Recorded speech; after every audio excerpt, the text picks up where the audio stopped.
உலக மக்கள் எல்லோருக்கும் வணக்கம். நான் உங்கள் ஜி கோபால் பேசுகிறேன். சுபிக்ஷா டிவியின் வாயிலாக உங்களுக்கு நிறைய மெசேஜை கொடுக்கறதா இருக்கிறோம். அதே சமயத்தில் இப்போ நான் பேசக்கூடிய தலைப்பு என்னவென்றால் மாத பலன்கள். மாத பலன்கள் வரிசையில் ஏப்ரல் மாத பலன்கள் விருச்சிக ராசிக்காரங்களுக்கு எப்படி இருக்க போகிறது, இதை பற்றி தான் இந்த வீடியோவில் நீங்கள் பார்க்க போறீங்க.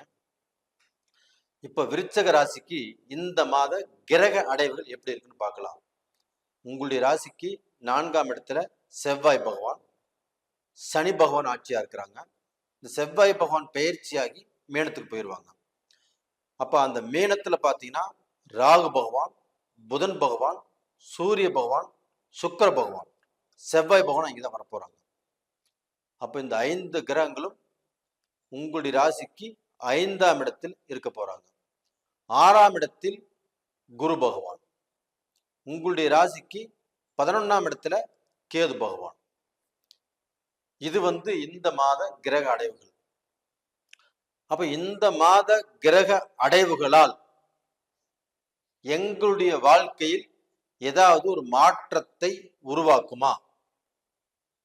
நாங்க ஏதாவது பிசினஸ் ஆரம்பிக்கலாமா? ஏதாவது நல்ல காரியங்கள் பண்ணலாமா? அப்படி செய்தால் நல்லா இருக்குமா? அப்படிங்கிற உங்களுடைய கேள்விகளுக்கு இப்ப நான் பதில் சொல்றேன். அப்ப அந்த விருச்சிக ராசிக்காரங்களுக்கு 5ஆம் இடத்துல 5 கிரகங்கள் இருக்குது. 5ஆம் இடம் என்பது என்ன? ஒருத்தருடைய பூர்வீக ஸ்தானம், ஒருத்தருடைய அந்த விரைவான அதிவேகமான நல்ல பலன், நல்ல வேலை, நல்ல பிசினஸ், நல்ல உத்தியோகம், அந்த உத்தியோகத்துல மாற்றங்கள், இது எல்லாமே நடக்கக்கூடிய இடம் தான் 5ஆம் இடம். அப்ப அந்த 5ஆம் இடத்துல புதன் பகவான் உச்சபலம். அந்த புதன் பகவான் ஆகப்பட்டது உங்களுக்கு 11ஆம் இடத்து அதிபதி உச்சமாகிறார். சாரி, நேச்ச பங்க ராஜயோகம் ஆகிறார். உங்களுக்கு 11ஆம் இடத்து அதிபதி 7ஆம் இடத்து அதிபதி, உங்களுக்கு 12ஆம் இடத்து அதிபதி 7ஆம் இடத்து அதிபதி ஆகிய சுக்கிர பகவான் அங்கே உச்ச பலம் பெறுகிறார். நல்லா தெரிஞ்சுக்கோங்க விருச்சிக ராசிக்காரங்களே, உங்களுக்கு 5ஆம் இடம் பலமாகிறது. அப்ப இந்த 5ஆம் இடம் பலமாவதால் கண்டிப்பாக நீங்களும் இந்த பீரியட்ல ஒரு பலசாலியாகி உங்களுக்கு இருக்கக்கூடிய பிரச்சனைகள் எல்லாவற்றையும் களைந்து நீங்க போகக்கூடிய பாதையில எந்த தடைகளும் எந்த பிரச்சனைகளும் இல்லாத வாழ்க்கை தான் நீங்க எதிர்பார்க்குறீங்க.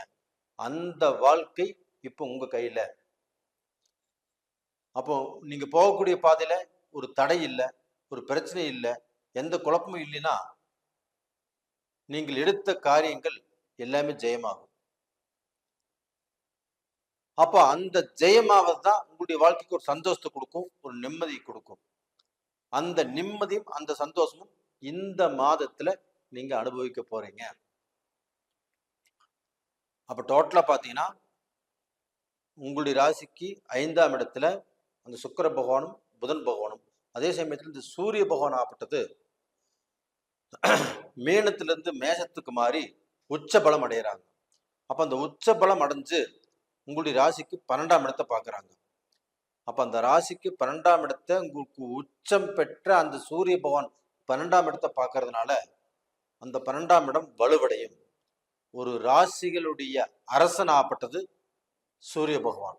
ராசிகளின் நவகிரகங்களின் அரசனே சூரிய பகவான் தான். அந்த சூரிய பகவான் நம்மளுடைய 12ஆம் இடத்தை பார்க்கும்போது அந்த 12ஆம் இடம் என்பது அயன சயன போகஸ்தானம். அப்ப நமக்கு திருமண வாழ்க்கை, அந்த தாம்பத்தியங்கள் நல்லா இருக்கும், தொலைதூர பயணம் நல்லா இருக்கும், தொலைதூர பயணத்தால் வெற்றி அடைவீங்க. அப்ப இது நாள் வரைக்கும் நம்மளுக்கு தொலைதூர பயணம் அமையல, இல்ல தொலைதூரத்துல நாம இருந்தும் நம்ம சாதிக்கல, நம்ம சம்பாதிக்கல, நம்ம நல்ல நிலைமைக்கு வரல. அப்ப நாம ஒரு கற்பனையோடையும் ஒரு ஒரு ஆம்பிஷனோடையும் நம்ம வாழ்ந்துட்டு இருக்கிறோம். அது எதுவுமே நம்மளுக்கு சக்சஸ் ஆகலைன்னா இந்த காலகட்டத்துல கண்டிப்பாக உங்களுக்கு சக்சஸ் ஆகும். அப்ப இந்த அனுகிரகங்களாகப்பட்டது உங்களுடைய வாழ்க்கையில ஒரு நல்ல மாற்றத்தை கண்டிப்பாக கொடுத்தே தீரும். இது போக இந்த புதனும் ராகுவும் இணைஞ்சிருக்கிறாங்க. அப்ப அந்த புதன் ராகுவாகப்பட்டது விருச்சக ராசிக்காரங்களுக்கு 11ஆம் இடத்த அதிபதியாக அந்த புதன் வருவதால், 8ஆம் இடத்த அதிபதியாக புதன் வருவதால், இந்த 11ஆம் இடத்த ஆதிபத்தியம் என்னன்னா லாபஸ்தானம். அப்போ அந்த புதனும் ராகுவும் இணைஞ்சு உங்களுக்கு லாபத்தை கொடுக்க போறாங்க. ஒரு பிசினஸ் ஸ்டார்ட் பண்ணா கண்டிப்பா அதுல லாபம். ஒரு பிசினஸ் பண்ணிட்டு இருக்கிறீங்க, ஒரு கான்ட்ராக்ட் இருக்கிறீங்க, அதுல லாபம் வரும். ஒரு வியாபாரம் பண்றீங்க, அதுல லாபம் வரும். உங்களுக்கு வேலையில ஒரு ப்ரமோஷன் கிடைக்கும், அதுவும் நல்லபடியாக கிடைக்கும். அது மட்டும் இல்லாமல் ஒரு வேலையில பிரச்சனையா இருக்குது, டென்ஷனா இருக்குது, அந்த வேலையிலேருந்து வேற கம்பெனிக்கு மாறணும். இது எல்லாமே நடப்பதற்குண்டான வாய்ப்புகள் இருக்குது. அப்ப இது போக உங்களுடைய கணவன் மனைவி உங்களுக்குள்ள சில மனஸ்தாபங்களும் மன கஷ்டங்களும் போராட்டங்களோடு தான் நீங்க வாழ்ந்துட்டு இருக்கிறீங்க. அந்த போராட்டங்கள் தீருமா அப்படின்னா கண்டிப்பாக அந்த சுக்கிர பகவானும் செவ்வாய் பகவானுடைய அனுகிரகம் தேவை. அப்ப அந்த செவ்வாய் பகவானுடைய அனுகிரகம் உங்களுக்கு நல்லா இருக்குது. உங்களுடைய ராசிநாதனே செவ்வாய் தான். அந்த செவ்வாய் குருவுடைய வீட்டுக்கு போக போறாங்க. குரு உங்க வீட்டுல இருக்கிறாங்க. அப்ப அந்த கிரக பரிவர்த்தனையினால செவ்வாய்க்கு நல்ல பலம் கிடைச்சிருச்சு. அங்கே சுக்கிரனும் இருக்கிறாங்க. அப்ப அந்த சுக்கிரனும் கலஸ்தர காரகன். அப்ப அந்த செவ்வாய் பகவானும் திருமணத்துக்கு காரகன். அப்ப இவங்க 2 பேரும் நல்லா இருக்கிறதுனால உங்களுக்கு அந்த திருமண வாய்ப்புகள் கைகூடி வரும். அப்ப தடைப்பட்ட திருமணங்கள் கண்டிப்பாக நடக்கும். அப்போ ஒரு ஆணுக்கு பெண் கிடைக்கும், பெண்ணுக்கு ஆண் கிடைக்கும். அப்ப இந்த தடைகளாகப்பட்டது எந்த ரூபத்திலுமே உங்களுக்கு வளராது. அப்ப இந்த மாசத்துல எல்லாமே ஒரு முடிவுக்கு வரும். குழந்தை பாக்கியம் இல்லாதவங்களுக்கு குழந்தை பாக்கியம் கண்டிப்பாக கிடைக்கும். அப்ப அந்த தடைகள் அந்த தோஷங்கள் ஆகப்பட்ட நிவர்த்தி ஆகும். கண்டிப்பாக நீங்க நல்லா இருப்பீங்க. இப்ப விருச்சக ராசிக்காரங்க அவங்களுடைய வாழ்க்கையில நாம கஷ்டப்பட்டோம், நம்ம நிறைய விதமான விஷயங்கள்ல பாதிக்கப்பட்டோம், நம்ம துரோகத்தை சந்திச்சோம், வஞ்சனையை சந்திச்சோம், நம்ம வாழ்க்கையில ஒரு நல்லது நடக்காதா, நம்ம நல்ல நிலைமைக்கு வரமாட்டோமா அப்படின்னு ஏங்கிட்டு இருந்த உங்களுக்கு இந்த பீரியட்ல கண்டிப்பாக நீங்க நல்ல நிலைமைக்கு வருவீங்க.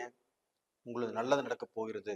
உங்களுக்கு அந்த நேரத்தை நீங்க எதிர்பார்க்கலாம்.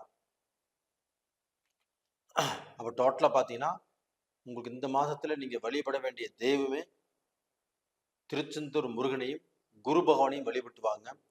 உங்களுக்கு இருக்கக்கூடிய கஷ்டங்கள் வெகுவாக கண்டிப்பாக குறையும். உங்களுக்கு உடல் பிணிப்பிடிகளும் கண்டிப்பாக குறையும். எந்த தடங்களும் இருக்காது. நல்லா இருப்பீங்க. அப்ப விருச்சக ராசியில பிறந்த ஆண்கள் பெண்கள் இதுல சந்தோஷமாக இருக்கக்கூடிய அளவுக்கு வாய்ப்புகள் இருக்குது. கடந்த காலத்துல சங்கடம், சலிப்பு, பிரச்சனை, பிரிவு இந்த வேதனையோடு வாழ்ந்துட்டு இருந்தாலுமே அந்த பிரிவு அப்படிங்கிற சூழ்நிலை மாறி கணவன் மனைவி ஒன்று சேர்ந்து நல்லபடியாக வாழக்கூடிய வாழ்க்கை இருக்குது.